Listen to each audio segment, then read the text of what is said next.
way to explain what a fiduciary is that you put someone else's interest ahead of your own. In the financial world, it's your client.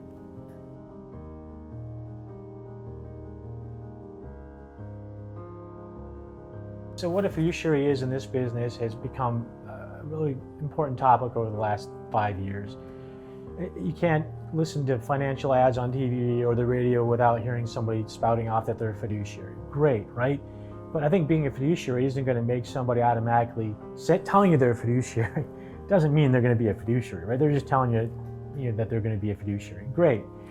But before we had all these fiduciary standards, it was a duty of care. It was we had to make sure that the recommendation made to a client was a good fit for the client's situation based on their age, the risk tolerance, things like that. Now it's about, and the problem with that is, yeah, I found a suitable product, suitability standard, but maybe I found a product that paid a higher commission than another one. It was suitable, right, because it fit the situation, but was it the best for the client?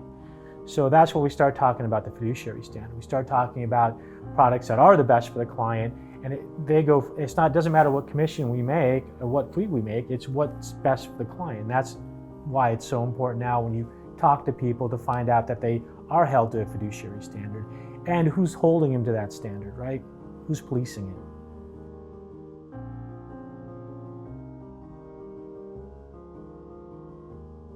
The fiduciary standard goes back to the 1940 Securities Act. And it said that back then that an investment advisor had to work as a fiduciary standard in the client's best interest. So it's been around for quite a while. Recently, when it comes to 401k plans and IRA accounts, these are called qualified accounts, the Department of Labor has come out and said anybody who works with an IRA or a 401k, these qualified accounts, is acting in a fiduciary standard and has to work with the fiduciary standard of care. So that's been a big change lately, this year. So every 2 years they get recertified. 40 hours of continuing education. One of the requirements is that I uphold the fiduciary standard with every relationship with my clients. So there's different ways we can approach the fiduciary relationship, through Department of Labor with IRA accounts, SEC with regulations, and then also through organizations like the Certified Financial Planner Board of Standards, who issue the CFP designation. They uphold everybody who's a certificate holder to be a fiduciary as well.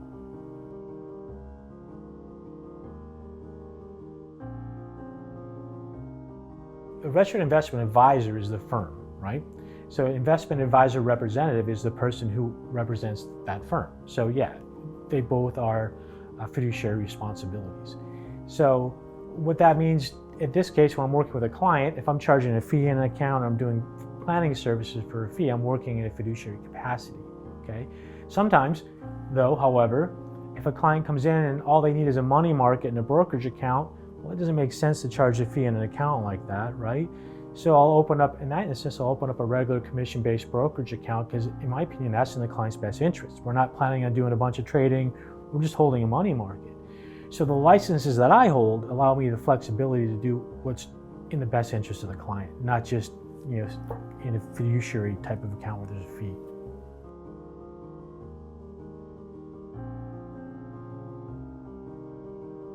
So let's say another example would be we're looking at a mutual fund for a client, and it's not an IRA account. So we're looking at mutual fund A versus mutual fund B.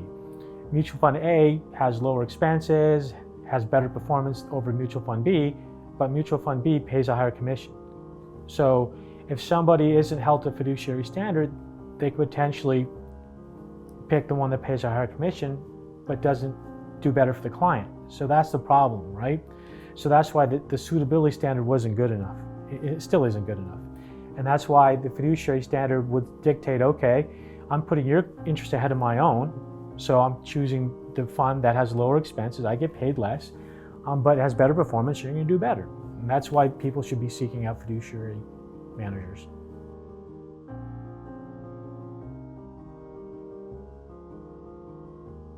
Suitability standard and the fiduciary standard still coexist today, right?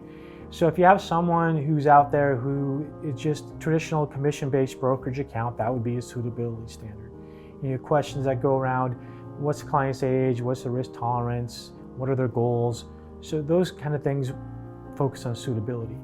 So fiduciary standard goes beyond that, right? And it goes a much deeper level where it's all about the relationship and putting the client first. And that's really the comparison of the two.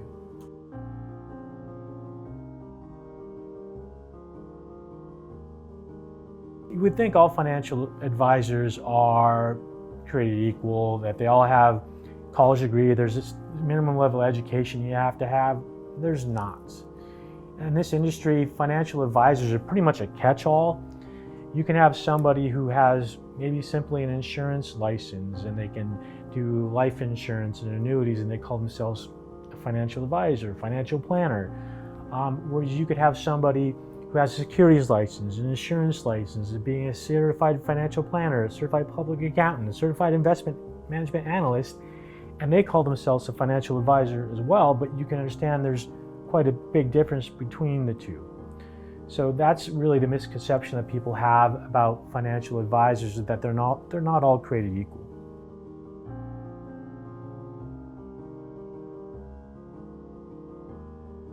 So the steps an investor could take to see if their advisor is a fiduciary, the easiest step to do would be go to brokercheck.org. It's a website you can log in, you can see an advisor's background, what licenses they hold, if there's any public record of complaints.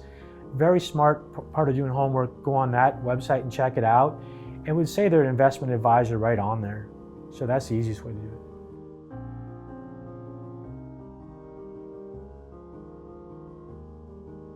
The credentials that I have, CPA, Certified Financial Planner, Certified Public Accountant, and Certified Investment Management Analyst, right? It's a mouthful. Those allow me to be the best I can be for my clients. And how does that do that? Well, every 2 years I have to take 80 hours of education for my CPA. Every 2 years I have to do 30 credit hours for my CFP. So those keep me learning new things all the time, right? The things are always changing. There's always more things to learn. Every day I'm learning new things. So you can rest assured that I'm doing my best to be the best for you.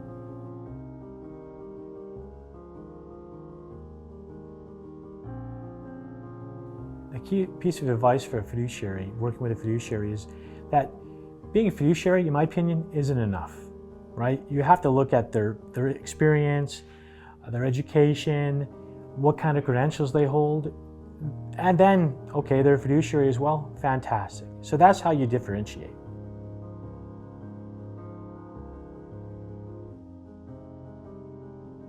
So what I see changing the role of a financial advisor looking out the next 10 years, artificial intelligence, right? A lot of people are being told, attorneys, doctors, lawyers, financial advisors, CPAs, right? All of us are worried about our jobs being taken away now. No longer the factory workers, right?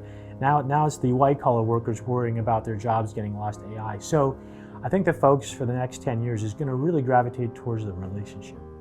Something that a computer or an AI can't achieve. So that's what here at my firm we strive to be the best at, the relationship.